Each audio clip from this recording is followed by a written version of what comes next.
যখন একজন মানুষ মনে মনে আমাকে ডাকে, আমিও মনে মনে ওকে স্মরণ করি। মনে করেন আপনি মনে মনে আল্লাহকে বলছেন, আল্লাহ আমি অসুস্থ, আমাকে শেফা দাও, বা আমার রিজিকের টেনশন আছে, আমার রিজিকের টেনশন দূর করে দাও, আল্লাহ আমাকে হেফাজত করো, আল্লাহ আমাকে দিনের জ্ঞান দাও, তোমার আনুগত্য করার তৌফিক দাও। এই যে মনে মনে আপনি আল্লাহকে ডাকছেন, নিঃসন্দেহে ওই মুহূর্তে আল্লাহ পাক আপনাকে স্মরণ করছে। সাত আসমান ভেদ করে আরশের উপর থেকে আল্লাহ পাক আপনাকে স্মরণ করছেন। আল্লাহ পাক বলছেন, যখন একজন মানুষ জনসমুখে আল্লাহকে স্মরণ করে, যেমন আমরা এখন করছি, জনসমুখে সবার সামনে আল্লাহর কথা আলোচনা করছি, আল্লাহ পাক বলছেন আমিও তখন এর চেয়ে অনেক উত্তম জনসমাবেশে ওই বান্দাদের কথা স্মরণ করি। আল্লাহ পাক আমাদের কথা স্মরণ করছেন, আমাদের কোনো ফিলিংস আছে? আল্লাহ আমাদের কথা স্মরণ করছেন, ওই যে যুবক ছেলে বসে বসে ফোন টিপছে, কোনো ফিলিংস আছে? মানে মনস্তাত্ত্বিক ভাবে অন্তরে যখন নূর থাকে না, পাপ করতে করতে যখন অন্তরটা কলুষিত হয়ে যায়, কোনো ফিলিংস কাজ করে না। একজন খুন করবে, কোনো ফিলিংস নাই। সুদ খাচ্ছে, কোনো ফিলিংস নাই। জিনা করছে ডেইলি, কোনো ফিলিংস নাই। দেখবেন ঘুষ নিচ্ছে, দুর্নীতি করছে, মানুষের সম্পদ আত্মসাৎ করছে, যারা বলবেন ফিলিংসও নাই আমি একটা পাপ করছি। কখন এরকম হয় জানেন? যখন এক কথায় যখন মানুষ পাপ করতে করতে করতে করতে, এই যে কলব বলে একটা কথা আছে, এই কলবের উপরে কালো কুৎসিত একটা মরিচা করে যায়, তখন আর ফিলিংস কাজ করে না। তো ফিলিংস কাজ করার বুদ্ধি কি? দুইটা বুদ্ধি আছে। এক, বেশি বেশি কোরআন তেলাওয়াত করা, তাহলে অন্তরের মরিচা দূর হয়ে যাবে ইনশাআল্লাহ। আর দুই হচ্ছে বেশি বেশি মৃত্যুর কথা স্মরণ করা, তাহলে মনের মধ্যে যে কালিমাগুলো আছে আস্তে আস্তে দূর হবে ইনশাআল্লাহ। মৃত্যুর কথা কে স্মরণ করে? এখন মানুষ তো চলাফেরা করে এমন ভাবে যে কোনোদিন মরবেই না। কে স্মরণ করে? যে টেবিলের তল দিয়ে ঘুষ নিচ্ছে ও স্মরণ করে মৌতের কথা? যে মেয়েটা বোরখা পরে যে ডেটিং করে বেড়াচ্ছে, জেনা করে বেড়াচ্ছে, ও কি মৃত্যুর কথা স্মরণ করে? যে ছেলেটা এখনকার যুব সমাজের বেশিরভাগই মাদকের সাথে সম্পৃক্ত, গার্লফ্রেন্ড বয়ফ্রেন্ড অ্যাফেয়ার্সে আছে, হ্যাঁ, টিকটক প্রজন্ম, আড্ডাবাজি করে সময় কাটায়, গুন্ডামি করে, মাস্তানি করে, এর মধ্যে কোনো ফিকির আছে? একজনকে বড় দায়িত্ব দেওয়া হয়েছে, সবার সম্পদ লুটপাট করে খাচ্ছে, এর মৌতের ফিকির আছে নাকি? এর মধ্যে ফেরাউনি চেতনা এসেছে, আনা রব্বুকুমুল আলা, আমি মহান রব, আমি তোমাদের মহান রব। ওদের মধ্যে ওই চেতনা কাজ করছে যে সূরা মুমিনুনে যেটা বলা আছে যে আমরা এখানেই জন্ম নেই, এখানেই মারা যায়, আমরা পুনরুত্থিত হব না। ইন হিয়া ইল্লা হায়াতুনা দুনিয়া নামুতু ওয়া নাহইয়া ওয়া মা নাহনু বিমাবউসিন। আমরা এই দুনিয়াতেই বাঁচি, দুনিয়াতেই মরি, আমাদের কোনো পুনরুত্থানের কিছু নাই। এদের চেতনা এমন, কে ফিকির করে মরতে? অথচ আপনি দেখছেন যে প্রতিনিয়তই কোনো কারণ ছাড়াই মানুষ নাই, কোনো কারণ লাগে না। এখন তো কারণ ব্যাখ্যা করতে আমরা পছন্দ করি, এই কারণে ওইটা হয়েছে, ওই কারণে এটা হয়েছে। এটাকে বলে কার্যকারণ তত্ত্ব। দর্শনের ভাষায় কি বলে? কার্যকারণ তত্ত্ব। এটা আপনারা ফিলোসফি পড়লে বুঝবেন। প্রত্যেকটা কাজের পিছনে একটা কারণ থাকে, আমরা কারণটা সার্চ করি বেশি। এখন কারণ ছাড়াই মানুষ ডেড। এই আছে উপরে একটা সুন্দর করে বড় একটা পাথর ঝুলছে, সব পাস হয়ে যাচ্ছে ওখান থেকে, মানে রাস্তায় কাজ চলছে, উপরে আবার এটা ঝুলছে, আর মানুষ আমার অন্যস্তে যাতায়াত করছে। যারা রাখছে ওদের ইন্টেলেকচুয়াল অবস্থা চিন্তা করেন, আর যারা আমরা তল দিয়ে যাচ্ছি তারও অবস্থা চিন্তা করেন। বুদ্ধিভিত্তিক ভাবে আমরা কোন জায়গায় চিন্তা করেন? মানে মানুষ বিজি রোড দিয়ে যাচ্ছে, ওখানেই কাজ হচ্ছে, আবার যেখানে কাজ হচ্ছে দেখছি সেখানে আমরাও আবার তল দিয়ে যাচ্ছি। সবাই পাস হয়ে গেল, যাদের তাকদিরে লেখা ছিল মৌত, একদম মুহূর্তের মধ্যে শেষ। কি কারণ ব্যাখ্যা করবে? কোনো সায়েন্স দিয়ে ব্যাখ্যা করতে পারবেন? পারবেন না।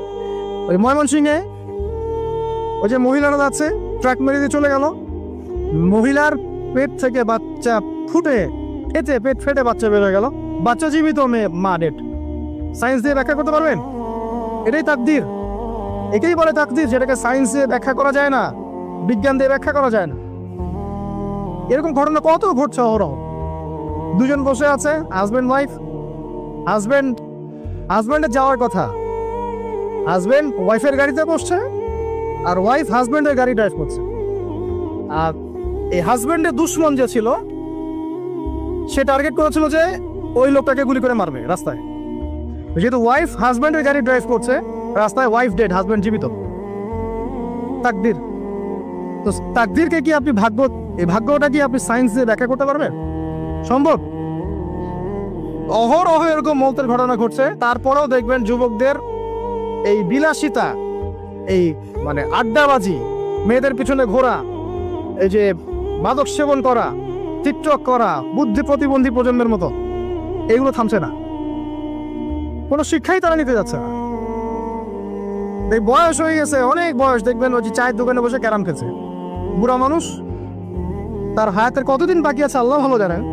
দেখবেন দিব্যি কোনো টেনশনই নাই, ক্যারাম বোর্ড খেলছে, ওখানে লুডু খেলছে। দেখেন আজ আপনাদের গ্রামাঞ্চলে যে চায়ের স্টলগুলো আছে, দেখবেন ওই যে টিভি ছেড়ে রেখে দিবে, ঘন্টা পর ঘন্টা টিভি চলছে, মানুষ চা খাবে 1 কাপ আর টিভি দেখবে 5 ঘন্টা। ওর যে হায়াতের কোনো মূল্যই তার কাছে নাই। আল্লাহ পাক তাকে একটা সময় দিয়ে পাঠিয়েছেন, কোনো ফিলিংসই না। অথচ মানুষ প্রতিদিন, দিনে রাতে, প্রত্যেক দিন মানুষ অহরহ মারা যাচ্ছে। যাদের ভিতরে মৌতের চিন্তা আছে তারা কিন্তু পাপ কম করলেও ফিরে আসে আল্লাহর দিকে, কারণ তাদের প্রতি মৌতের ফিকির আছে। আর যাদের মৃত্যুর কোনো চিন্তা নাই, তারা এই রাজনীতি বলেন, অর্থনীতি বলেন, সমাজনীতি বলেন, আর এই পরিবার আর ধর্ম বলেন, সমস্ত ক্ষেত্রে পাপ করে বেড়াবে, কোনো ফিকির নেই। আল্লাহ পাক আমাদেরকে মৌতের ফিকির করার তৌফিক দান করুন এবং পরকালের জীবনটাকে আসল জেনে দুনিয়ার কাজগুলো করার তৌফিক আল্লাহ পাক দান করুন। আসেন, তো এবার আপনি শুকরিয়া আদায় করছেন, আলহামদুলিল্লাহিল্লাযী আহইয়ানা বা'দা মা আমাতানা ওয়া ইলাইহিন নুশুর। আধা ঘন্টা আগে ঘুম থেকে উঠেছেন, এখন কি করবেন? বাথরুমে যাচ্ছেন। এই বাথরুম করাটা কি দুনিয়াবি কাজ না?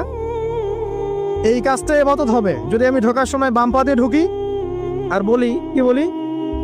আল্লাহুম্মা ইন্নী আউযু বিকা মিনাল খুবসি ওয়াল খাবাইস। এখন বাথরুম করতে আপনার 10 মিনিট লাগুক আর 15 মিনিট লাগুক আর 5 মিনিট লাগুক, এই পুরো সময়টা নেকি পাবে না। সুবহানাল্লাহ। আর কি চাই? বের হব, এখন বের হওয়ার সময় কি বলবো? গুফরানাকা, নেকি পাচ্ছেন। একটা তো আছে, আলহামদুলিল্লাহিল্লাযী আযহাবা আনিল আযান ওয়া আফানি গুফরানাকা। এবার আপনি ওযু করবেন। ওযুটা ধীর স্থির ভাবে করবেন, তাড়াহুড়া করবেন না। ওযুর প্রত্যেকটা অঙ্গ প্রত্যঙ্গ 3 বার করে ধোয়ার চেষ্টা করবেন। শুধু মাথা মাসে হবে কয়বার? 1 বার। ওযু করার পরে আপনি হাত তুলে আল্লাহর কাছে দোয়া করুন। ওই সময়টা কখন? রাত 4টা থেকে 4:30 বাজে, তাই না? তার মানে আল্লাহ রাব্বুল আলামিন এখন প্রথম আসমানে আছেন। কিভাবে আল্লাহ পাক আছেন সেটা আল্লাহর উপর ছেড়ে দেন, আমাদের এটা নিয়ে ব্যাখ্যা করার দরকার নাই, চিন্তাও করার দরকার নেই। আল্লাহ পাক বলেছেন আমি নেমে আসি, বাস নেমে আসি। এত বেশি বুদ্ধিজীবী হওয়ার দরকার নেই। খুব বেশি বুদ্ধিজীবী হয়ে গেলে আমার মানুষ খেয়ে হারিয়ে ফেলেন, অত দরকার নাই। শুনেছি, মেনেছি, ব্যাস যথেষ্ট। আল্লাহ পাক নেমে আসেন, কি বলেন? আল্লাহ বলেন যে কেউ কি আছো আমার কাছে কিছু চাইবে, আমি দিব। কেউ কি আছো যে আমাকে ডাকবে, আমি তোমার ডাকে সাড়া দেব। কেউ কি আছো আমার কাছে কোনো কিছু দোয়া করবে, হ্যাঁ হাজত আছে, আমি পূরণ করে দেব। এভাবে আল্লাহ পাক ফজর পর্যন্ত বলতেই থাকেন। বলেন তো আমাদের কোনো ফিকির আছে? আমরা সবাই ঘুমাই কয়টায়? হয় 1টায়, না 2টায়, না 3টায় ম্যাক্সিমাম এখনকার। আমি যে বিষয়টা নিয়ে কথা বলছি এটা খুবই কঠিন। 9টা থেকে 10টার মধ্যে বা 11টার মধ্যে ঘুমাতে হবে, এটা খুবই কঠিন বিষয় এখনকার জেনারেশনের কাছে। এর জন্য প্রথম যে কাজটা সেটা হলো রাত্রেবেলা স্মার্টফোন হাতে চালানো যাবে। এশার নামাজ শেষ, ফোন একদম ডয়ারে লক করে রাখতে হবে। কিছু করার নাই, এটা না করতে পারলে আপনি ঘুমাতে পারবেন না, ঘুমাতে পারবেনই না। এবং এরপর দিনে আসছে, তখন বলছি দিনে কিছু কাজ আছে, দিনের কাজগুলো যদি আমরা ঠিকঠাক মতো করি তাহলে রাতে তাড়াতাড়ি ঘুম আসবে ইনশাআল্লাহ। যদি না করি তাহলে ঘুম আসবে না। তো শেষ রাতে আল্লাহ পাক আসমানে নেমে আসেন, প্রথম আসমানে, এবং এই আহ্বান করতে থাকেন। তাই ওই সময় ওযু করার পরেই আপনি হাত তুলে আল্লাহর কাছে দোয়া করা শুরু করেন। আপনার যত চাওয়া পাওয়া আছে আল্লাহর কাছে ঢেলে দেন, ইনশাআল্লাহ আল্লাহ রাব্বুল আলামিন আপনাকে খালি হাতে ফেরাবেন না ইনশাআল্লাহ। আল্লাহ পাক তো এমন করে বলেছেন যে কেউ হাত তুলেছে আল্লাহর কাছে আর আল্লাহ পাক সেটাকে খালি ফিরিয়ে দিবেন, এটাতে আল্লাহ লজ্জা বোধ হয়। কথা বুঝতে পারছেন? আমাদের যাদের অনেক সম্পদ আছে বা সামর্থ্য আছে এবং মন আছে বড়, তাদের কাছে যখন কেউ সাহায্য চায় আপনার খালি ফিরেতে লজ্জা লাগে না? আপনার মনে হয় না যে চাইলেও এত করে কিভাবে না করে ফিরাই? আছে না এমন মানুষ? আছে না? আসলে দান সৎকা করার জন্য সম্পদ লাগে না, দান সৎকা করার জন্য মন লাগে। কি লাগে? মন লাগে। দেখবেন অনেক কোটিয়াল আছে মানুষ, দান সৎকা করতে পারে না, জাকাতই তো দেয় না, দান সৎকা করবে কি? বাংলাদেশে যত কোটিপতিগুলো আছে সবার থেকে জাকাত নেওয়া শুরু করলে এদেশে কোনো দারিদ্রতা বলে কিছু থাকবে না ইনশাআল্লাহ, থাকবেই না, এটাই বাস্তব। কে উদ্ধার করবে সেই টাকা? আসলে করবেন ইনশাআল্লাহ। ঈসা ইবনে মারিয়াম আসলে করবে ইনশাআল্লাহ। তখন কে যাকাত না দিয়ে পার পায় তাই দেখা যায়। একটা ব্যক্তি পাওয়া যাবে না যাকাত না দিয়ে পার পায়। অবশ্য তখন এমন একটা যুগ আসবে যে মানুষ যাকাতের টাকা নিয়ে ঘুরবে, কিন্তু নেওয়ার মতো মানুষ নাই, সবাই সচ্ছল। আল্লাহ পাক সেই সুদিন ফিরায় আনুক, আমিন। এটা বলছিলাম যে সদকা করার জন্য মন লাগে, আপনার টাকা লাগে না। এখন আসেন, কেউ যদি আমাদের কাছে এভাবে চায় আমরা খালি ফিরাতে লজ্জাবোধ করি। আর আল্লাহ পাক বলছেন যে আমার কাছে যখন বান্দা কিছু চায় তার হাতটাকে আমি খালি ফিরাই দেবো, এটাতে আমি লজ্জাবোধ করি। দোয়া করলে কয়েকটা বিষয় একটা হবেই, হয় আপনি সাথে সাথে সেটা পাবেন, না হলে একটু দেরিতে পাবেন, না হলে আল্লাহ পাক সেটা জমা করে রাখবেন পরকালের জন্য। পরকালে যখন আপনি দাঁড়াবেন আল্লাহর সামনে, আল্লাহ বলবেন দুনিয়াতে তুমি এই বিষয়গুলো চেয়েছিলে, আমি দুনিয়াতে দেই নাই, পরকালে তোমার জন্য সঞ্চিত রেখেছি, এখন না। তখন মানুষ কি বলবো জানেন? আমরা বলবো যে আল্লাহ দুনিয়াতে কিছুই যদি না পাইতাম, আজকেই সব দিত তাহলে। তো বেশি বেশি দোয়া করার অভ্যাস তৈরি করেন, বেশি বেশি দোয়া করেন। দোয়াই ইবাদত, আর দোয়া হল ইবাদা, দোয়াই ইবাদত। দোয়া করতে থাকেন, ইনশাআল্লাহ দেখবেন আল্লাহর সাথে আপনার সম্পর্ক গাঢ় হবে। যার সাথে আল্লাহর সম্পর্ক যত বেশি গাঢ় হবে, ইনশাআল্লাহ সে তত বেশি পরকালের বাসিন্দা হবে, দুনিয়ার বাসিন্দা কম হবে। আল্লাহ পাকে নূর এবং মারিফত অর্জন করতে পারবে ইনশাআল্লাহ তাআলা। এবারে আমরা কি করব? এবার মিনিমাম 2 রাকাত নামাজ পড়ার চেষ্টা করে, রাতের সালাত 2 রাকাত করে। আপনি 2, 4, 6, 8, 10, 12, 20 পড়তেই থাকতে পারেন, কোনো সমস্যা নেই। কিন্তু মিনিমাম 2 রাকাত নামাজ তাহাজ্জুদ আপনি পড়ার চেষ্টা করেন। পড়া যাবে না? আর নামাজটাকে তাড়াহুড়া করবেন না, কাইন্ডলি আল্লাহর ওয়াস্তে তাড়াহুড়া করবেন। রিল্যাক্সে কেরাত করেন, কেরাত পড়েন, রুকুতে সময় দেন, সেজদায় সময় দেন, 2 সেজদার মাঝখানে সময় দেন, শেষ বৈঠকে দোয়াগুলো করেন, তারপর ধীর স্থির ভাবে সালাম ফিরান, হাত তুলে দোয়া করেন, সময় দেন। কারণ আমি কি বলছি, সূরা জারিয়াতে 56 নম্বর আয়াতে আল্লাহ পাক বলেছেন দুনিয়াতে পাঠিয়েছি শুধু আল্লাহর ইবাদত করার জন্য। তো যে কারণে এসেছি এটাতে এত তাড়া কিসের? অনেক মসজিদে নামাজ পড়লে মনে হয় ইমাম সাহেবকে বলি যে আপনার কি পেশাব পায়খানার চাপ নিয়ে নামাজ পড়ান? এমন অনেক মসজিদে নামাজ পড়েছি, মনে হয় ইমাম সাহেবকে ডেকে একটু কানে কানে বলি যে ভাই আপনার কি পেশাব পায়খানার চাপ আছে? আর 4 রাকাত নামাজ 3 মিনিটে শেষ, 4 রাকাত নামাজ 4 মিনিটে শেষ। এত তাড়াহুড়ার কি আছে? হ্যাঁ, জামাতে নামাজ সংক্ষিপ্ত করতো, তাই বলে কি এত সংক্ষিপ্ত নাকি? রুকু করার টাইম পাওয়া যায় না, সেজদা করার টাইম পাওয়া যায় না? নামাজে ধীর স্থিরতা এবং খুশুটা খুব ইম্পর্টেন্ট। নামাজে কোথায় হাত বাঁধলেন এটা নিয়ে তর্ক না করে, নামাজের একাগ্রতা মনোযোগ কতটুকু আসছে এটা নিয়ে তর্ক করেন। ভিতরের রুহটাই আসল, আধ্যাত্মিকতাটাই আসল। হ্যাঁ, একজন ভাই হাত বেঁধেছে মনে করেন এখানে, কেউ বেঁধেছে এখানে, এটা নিয়ে ঝগড়া করেন। দেখেন নামাজে কতটুকু ফোকাস, মনোযোগ কতটুকু থাকছে, কতটুকু নামাজে আপনি দোয়া করতে শিখছেন, সেজদায় আল্লাহকে পাইতে শিখছেন। নামাজ পড়ে কি ফিল হচ্ছে যে আমি আল্লাহর সাথে কথা বলছি, আল্লাহ আমার কথা শুনছেন? আমরা তো মেকানিক্যাল নামাজ অভ্যস্ত এখন, মানে দুনিয়ার কাজের চাপ এত বেশি, জাস্ট মসজিদে যাবো, ঢুকবো, বেরো, চলে আসবো, হাজিরা দিতে আসছি মনে হয়, সিগনেচার করবো, চলে যাবো, ভাবটা এমন। এত তাড়া কিসের ভাই? ওমা খালাকতুল জিন্না ওয়াল ইনসা ইল্লা লিয়াবুদুন, শুধু ইবাদত করার জন্যই সৃষ্টি করেছি তোমাদেরকে। তো মসজিদে তো তাড়াহুড়া কেন? রিল্যাক্স থাকেন, মসজিদে রিল্যাক্সে নামাজ পড়েন, সময় নেন। ফজরের নামাজ পড়ার আগে আপনি বাসার থেকে 2 রাকাত সুন্নত পড়ে আসতে পারেন, এটা আর একটা ভালো আমল। কারণ নবী সাল্লাল্লাহু আলাইহি ওয়াসাল্লাম সুন্নত নামাজগুলো কি করতেন? বাসায় করতেন। এতে বাসার মধ্যে বরকত হবে, শয়তান দূর হয়ে যাবেন সব।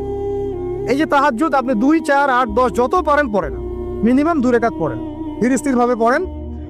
নামাজ শেষ করে আবার আল্লাহর কাছে দোয়া করেন, দেখবেন যে ইনশাআল্লাহ আপনার দোয়া কবুল হবে। আর দোয়া যে কবুল হয় এটা আপনি নিজেই বুঝতে পারবেন, নিজেই বুঝবেন, কারো কাছে দেওয়া লাগবে না।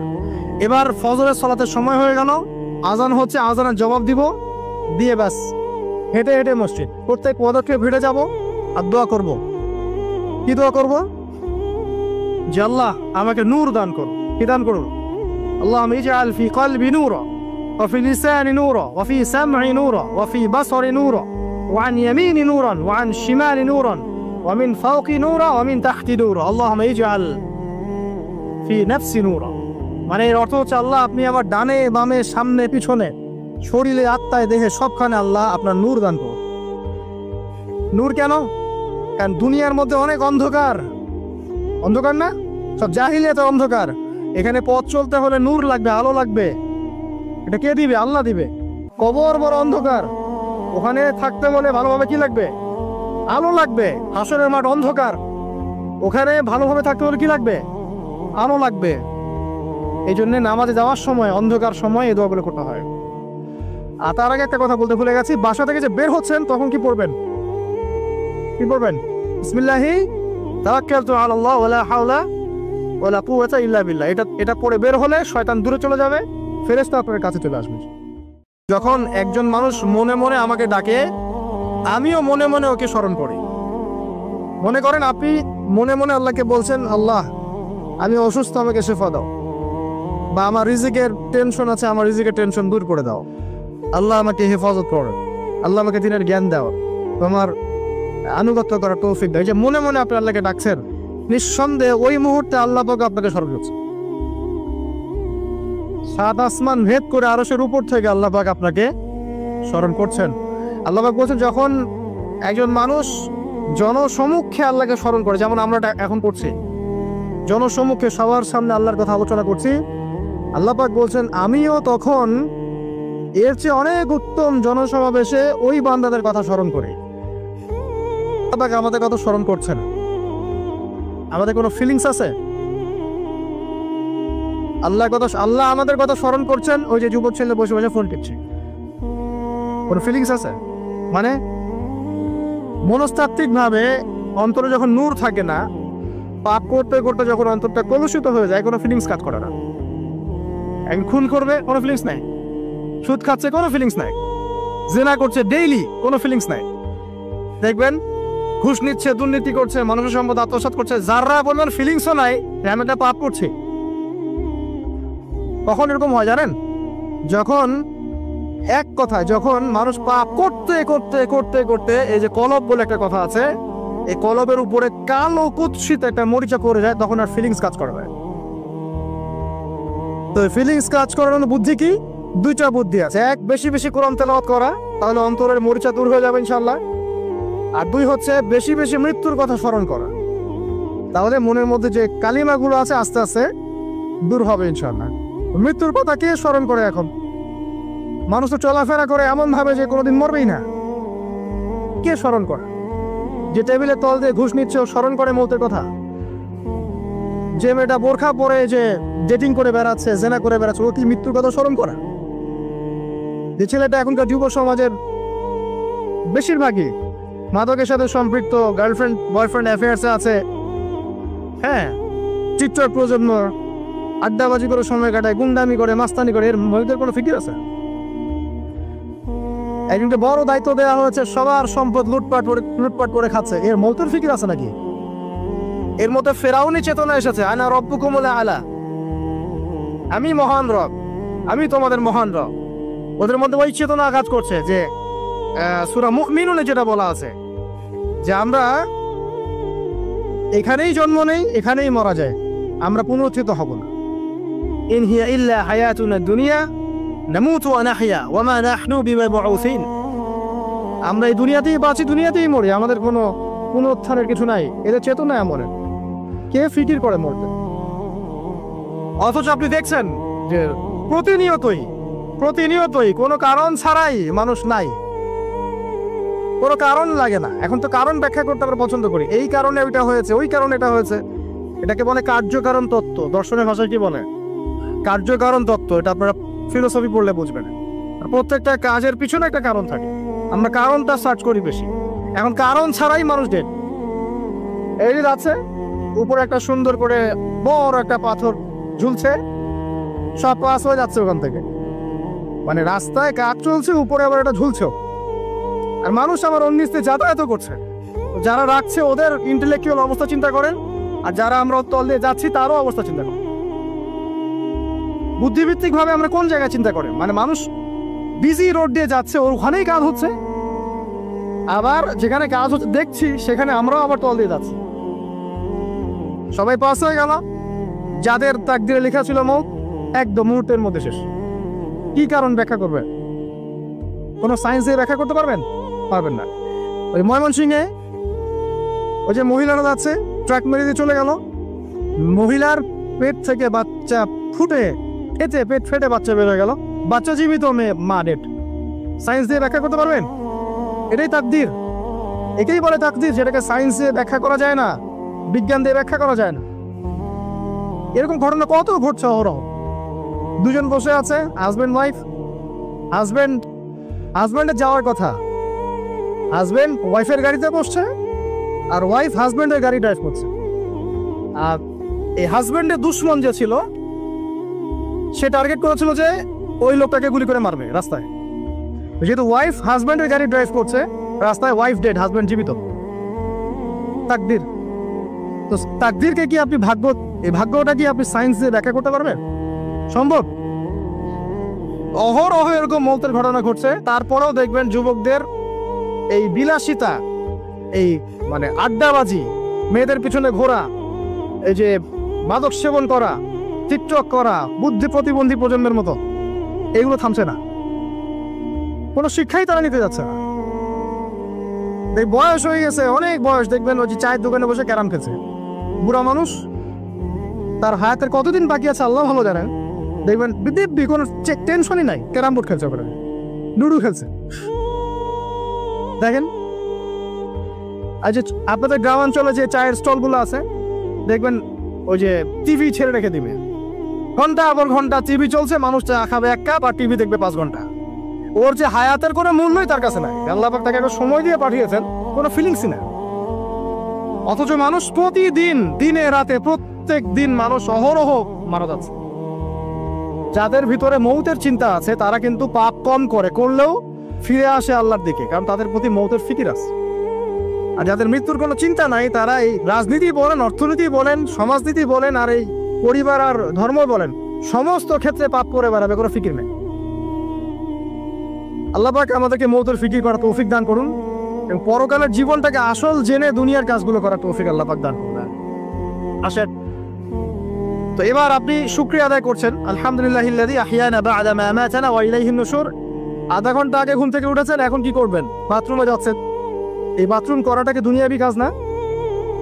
এই কাজটা ইবাদত হবে যদি আমি ঢোকার সময় বাম পা দিয়ে ঢুকি আর বলি, কি বলি? আল্লাহুম্মা ইন্নী আউযু বিকা মিনাল খুবসি ওয়াল খাবায়েস। এখন বাথরুম করতে আপনার 10 মিনিট লাগুক আর 15 মিনিট লাগুক আর 5 মিনিট লাগুক, এই পুরো সময়টা নেকি পাবে না। সুবহানাল্লাহ। আর কি চাই? বের হব, এখন বের হওয়ার সময় কি বলবো? গুফরানাকা, নেকি পাচ্ছেন। একটা দোয়া আছে, আলহামদুলিল্লাহিল্লাযী আযহাবা আনিল আযান ওয়া আফানি গুফরানাকা। এবার আপনি ওযু করবেন। ওযুটা ধীর স্থির ভাবে করবেন, তাড়াহুড়া করবেন না। ওযুর প্রত্যেকটা অঙ্গ প্রত্যঙ্গ 3 বার করে ধোয়ার চেষ্টা করবেন। শুধু মাথা মাসে হবে কয়বার? 1 বার। ওযু করার পরে আপনি হাত তুলে আল্লাহর কাছে দোয়া করবেন। ওই সময়টা কখন? রাত 4টা থেকে 4:30 বাজে, তাই না? তার মানে আল্লাহ রাব্বুল আলামিন এখন প্রথম আসমানে আছেন। কিভাবে আল্লাহ পাক আছেন সেটা আল্লাহর উপর ছেড়ে দেন, আমাদের এটা নিয়ে ব্যাখ্যা করার দরকার নাই, চিন্তাও করার দরকার নেই। আল্লাহ পাক বলেছেন আমি নেমে আসি, বাস নেমে আসি। এত বেশি বুদ্ধিজীবী হওয়ার দরকার নেই। খুব বেশি বুদ্ধিজীবী হয়ে গেলে আবার মানুষ খেয়ে হারিয়ে ফেলেন, অত দরকার নাই। শুনেছি, মেনেছি, ব্যাস যথেষ্ট। আল্লাহ পাক নেমে আসেন, কি বলেন? আল্লাহ বলেন যে কেউ কি আছো আমার কাছে কিছু চাইবে, আমি দিব। কেউ কি আছো যে আমাকে ডাকবে, আমি তোমার ডাকে সাড়া দেব। কেউ কি আছো আমার কাছে কোনো কিছু দোয়া করবে, হ্যাঁ হাজত আছে, আমি পূরণ করে দেব। এভাবে আল্লাহ পাক ফজর পর্যন্ত বলতেই থাকেন। বলেন তো আমাদের কোনো ফিকির আছে? আমরা সবাই ঘুমাই কয়টায়? 1টায় না 2টায় না 3টায় ম্যাক্সিমাম এখনকার। আমি যে বিষয়টা নিয়ে কথা বলছি এটা খুবই কঠিন। 9টা থেকে 10টার মধ্যে বা 11টার মধ্যে ঘুমাতে হবে, এটা খুবই কঠিন বিষয় এখনকার জেনারেশনের কাছে। এর জন্য প্রথম যে কাজটা সেটা হলো রাত্রেবেলা স্মার্টফোন আর চালানো যাবে। এশার নামাজ শেষ, ফোন একদম ডয়ারে লক করে রাখতে হবে। কিছু করার নাই, এটা না করতে পারলে আপনি ঘুমাতে পারবেনই না। এবং এরপর দিনে আসছে, তখন বলছি দিনে কিছু কাজ আছে, দিনের কাজগুলো যদি আমরা ঠিকঠাক মতো করি তাহলে রাতে তাড়াতাড়ি ঘুম আসবে ইনশাআল্লাহ। যদি না করি তাহলে ঘুম আসবে না। তো শেষ রাতে আল্লাহ পাক আসমানে নেমে আসেন, প্রথম আসমানে, এবং এই আহ্বান করতে থাকেন। তাই ওই সময় ওযু করার পরেই আপনি হাত তুলে আল্লাহর কাছে দোয়া করা শুরু করেন। আপনার যত চাওয়া পাওয়া আছে আল্লাহর কাছে ঢেলে দেন, ইনশাআল্লাহ আল্লাহ রাব্বুল আলামিন আপনাকে খালি হাতে ফেরাবেন না ইনশাআল্লাহ। আল্লাহ পাক তো এমন করে বলেছেন যে কেউ হাত তুলেছে আল্লাহর কাছে আর আল্লাহ পাক সেটাকে খালি ফিরিয়ে দিবেন, এটাতে আল্লাহ লজ্জা বোধ হয়। কথা বুঝতে পারছেন? আমাদের যাদের অনেক সম্পদ আছে বা সামর্থ্য আছে এবং মন আছে বড়, তাদের কাছে যখন কেউ সাহায্য চায় আপনার খালি ফিরাতে লজ্জা লাগে না? আপনার মনে হয় না যে চাইলেও এত করে কিভাবে না করে ফিরাই? আছে না এমন মানুষ? আছে না? আসলে দান সৎকা করার জন্য সম্পদ লাগে না, দান সৎকা করার জন্য মন লাগে। কি লাগে? মন লাগে। দেখবেন অনেক কোটিয়াল আছে মানুষ দান সৎকা করতে পারে না, জাকাতই তো দেয় না, দান সৎকা করবে কি? বাংলাদেশে যত কোটিপতিগুলো আছে সবার থেকে জাকাত নেওয়া শুরু করলে এদেশে কোনো দারিদ্রতা বলে কিছু থাকবে না, ইনশাআল্লাহ থাকবেই না। এটাই বাস্তব। কে উদ্ধার করবে সেই টাকা? আসলে করবেন ইনশাআল্লাহ, ঈসা ইবনে মারিয়াম আসলে করবে ইনশাআল্লাহ। তখন কে জাকাত না দিয়ে পার পায় তাই দেখা যায়। একটা ব্যক্তি পাওয়া যাবে না জাকাত না দিয়ে পার পায়। অবশ্য তখন এমন একটা যুগ আসবে যে মানুষ জাকাতের টাকা নিয়ে ঘুরবে, কিন্তু নেওয়ার মতো মানুষ নাই, সবাই স্বচ্ছল। আল্লাহ পাক সেই সুদিন ফিরায় আনুক, আমিন। এটা বলছিলাম যে সৎকা করার জন্য মন লাগে, আপনার টাকা লাগে না। এখন আসেন, কেউ যদি আমাদের কাছে এভাবে চায় আমরা খালি ফিরাতে লজ্জাবোধ করি। আর আল্লাহ পাক বলছেন যে আমার কাছে যখন বান্দা কিছু চায় তার হাতটাকে আমি খালি ফিরাই দেবো, এটাতে আমি লজ্জাবোধ করি। দোয়া করলে কয়েকটা বিষয় একটা হবেই, হয় আপনি সাথে সাথে সেটা পাবেন, না হলে একটু দেরিতে পাবেন, না হলে আল্লাহ পাক সেটা জমা করে রাখবেন পরকালের জন্য। পরকালে যখন আপনি দাঁড়াবেন আল্লাহর সামনে, আল্লাহ বলবেন দুনিয়াতে তুমি এই বিষয়গুলো চেয়েছিলে, আমি দুনিয়াতে দেই নাই, পরকালে তোমার জন্য সঞ্চিত রেখেছি, এখন না। তখন মানুষ কি বলবো জানেন? আমরা বলবো যে আল্লাহ দুনিয়াতে কিছুই যদি না পাইতাম, আজকেই সব দিত তাহলেই হবে। তো বেশি বেশি দোয়া করার অভ্যাস তৈরি করেন, বেশি বেশি দোয়া করেন। দোয়াই ইবাদত, আর দোয়া হল ইবাদত, দোয়াই ইবাদত। দোয়া করতে থাকেন, ইনশাআল্লাহ দেখবেন আল্লাহর সাথে আপনার সম্পর্ক গাঢ় হবে। যার সাথে আল্লাহর সম্পর্ক যত বেশি গাঢ় হবে, ইনশাআল্লাহ সে তত বেশি পরকালের বাসিন্দা হবে, দুনিয়ার বাসিন্দা কম হবে। আল্লাহ পাকে নূর এবং মারিফত অর্জন করতে পারবে ইনশাআল্লাহ তাআলা। এবারে আমরা কি করব? এবার মিনিমাম 2 রাকাত নামাজ পড়ার চেষ্টা করে, রাতের সালাত 2 রাকাত করে। আপনি 2, 4, 6, 8, 10, 12, 20 পড়তেই থাকতে পারেন, কোনো সমস্যা নেই। কিন্তু মিনিমাম 2 রাকাত নামাজ তাহাজ্জুদ আপনি পড়ার চেষ্টা করেন। পড়া যাবে না? আর নামাজটাকে তাড়াহুড়া করবেন না, কাইন্ডলি আল্লাহর ওয়াস্তে তাড়াহুড়া করবেন। রিল্যাক্সে কেরাত করেন, রুকুতে সময় দেন, সেজদায় সময় দেন, 2 সেজদার মাঝখানে সময় দেন, শেষ বৈঠকে দোয়াগুলো করেন, তারপর ধীর স্থির ভাবে সালাম ফিরান, হাত তুলে দোয়া করেন, সময় দেন। কারণ আমি কি বলছি, সূরা জারিয়াতে 56 নম্বর আয়াতে আল্লাহ পাক বলেছেন দুনিয়াতে পাঠিয়েছি শুধু আল্লাহর ইবাদত করার জন্য। তো যে কারণে এসেছি এটাতে এত তাড়া কিসের? অনেক মসজিদে নামাজ পড়লে মনে হয় ইমাম সাহেবকে বলি যে আপনার কি পেশাব পায়খানার চাপ নিয়ে নামাজ পড়ান? এমন অনেক মসজিদে নামাজ পড়েছি, মনে হয় ইমাম সাহেবকে ডেকে একটু কানে কানে বলি যে ভাই আপনার কি পেশাব পায়খানার চাপ আছে? আর 4 রাকাত নামাজ 3 মিনিটে শেষ, 4 রাকাত নামাজ 4 মিনিটে শেষ। এত তাড়াহুড়ার কি আছে? হ্যাঁ, জামাতে নামাজ সংক্ষিপ্ত করতো, তাই বলে কি এত সংক্ষিপ্ত নাকি? রুকু করার টাইম পাওয়া যায় না, সেজদা করার টাইম পাওয়া যায় না? নামাজে ধীর স্থিরতা এবং খুশুটা খুব ইম্পর্টেন্ট। নামাজে কোথায় হাত বাঁধলেন এটা নিয়ে তর্ক না করে, নামাজের একাগ্রতা মনোযোগ কতটুকু আসছে এটা নিয়ে তর্ক করেন। ভিতরের রুহটাই আসল, আধ্যাত্মিকতাটাই আসল। হ্যাঁ, একজন ভাই হাত বেঁধেছে মনে করেন এখানে, কেউ বেঁধেছে এখানে, এটা নিয়ে ঝগড়া করেন। দেখেন নামাজে কতটুকু ফোকাস, মনোযোগ কতটুকু থাকছে, কতটুকু নামাজে আপনি দোয়া করতে শিখছেন, সেজদায় আল্লাহকে পাইতে শিখছেন। নামাজ পড়ে কি ফিল হচ্ছে যে আমি আল্লাহর সাথে কথা বলছি, আল্লাহ আমার কথা শুনছেন? আমরা তো মেকানিক্যাল নামাজ অভ্যস্ত এখন, মানে দুনিয়ার কাজের চাপ এত বেশি, জাস্ট মসজিদে যাবো, ঢুকবো, বেরো, চলে আসবো, হাজিরা দিতে আসছি মনে হয়, সিগনেচার করবো, চলে যাবো, ভাবতে এমন। এত তারা কিসের ভাই? ওমা খালাকতুল জিন্না ওয়াল ইনসা ইল্লা লিয়াবুদুন, শুধু ইবাদত করার জন্যই সৃষ্টি করেছি তোমাদেরকে। তো মসজিদে তো তাড়াহুড়া কেন? রিল্যাক্স থাকেন, মসজিদে রিল্যাক্সে নামাজ পড়েন, সময় নেন। ফজরের নামাজ পড়ার আগে আপনি বাসার থেকে 2 রাকাত সুন্নত পড়ে আসতে পারেন, এটা আর একটা ভালো আমল। কারণ নবী সাল্লাল্লাহু আলাইহি ওয়াসাল্লাম সুন্নত নামাজগুলো কি করতেন? বাসায় করতেন। এতে বাসার মধ্যে বরকত হবে, শয়তান দূর হয়ে যাবেন সব। এই যে তাহাজ্জুদ আপনি 2, 4, 8, 10 যত পারেন পড়েন, মিনিমাম 2 রাকাত পড়েন, ধীর স্থির ভাবে পড়েন। নামাজ শেষ করে আবার আল্লাহর কাছে দোয়া করেন, দেখবেন যে ইনশাআল্লাহ আপনার দোয়া কবুল হবে। আর দোয়া যে কবুল হয় এটা আপনি নিজেই বুঝতে পারবেন, নিজেই বুঝবেন, কারো কাছে যাওয়া লাগবে না। এবার ফজরের সালাতের সময় হয়ে গেল, আজান হচ্ছে, আজানের জবাব দিব, দিয়ে ব্যাস হেঁটে হেঁটে মসজিদ, প্রত্যেক পদক্ষেপ হেঁটে যাব আর দোয়া করব। কি দোয়া করব? যে আল্লাহ আমাকে নূর দান করুন। কি দান করুন? اللهم اجعل في قلبي نورا وفي لساني نورا وفي سمعي نورا وفي بصري نورا وعن يميني نورا وعن شمالي نورا ومن فوقي نورا ومن تحتي نورا اللهم اجعل في نفسي نورا। মানে এর অর্থ হচ্ছে আল্লাহ আপনি আমার ডানে বামে সামনে পিছনে শরীরে আত্মায় দেহে সবখানে আল্লাহ আপনার নূর দান করুন। নূর কেন? কারণ দুনিয়ার মধ্যে অনেক অন্ধকার, অন্ধকার না? সব জাহিলিয়াতে অন্ধকার। এখানে পথ চলতে হলে নূর লাগবে, আলো লাগবে। এটা কে দিবে? আল্লাহ দিবে।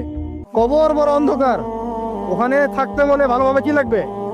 আলো লাগবে। হাসরের মাঠ অন্ধকার, ওখানে ভালোভাবে থাকতে হলে কি লাগবে? আলো লাগবে।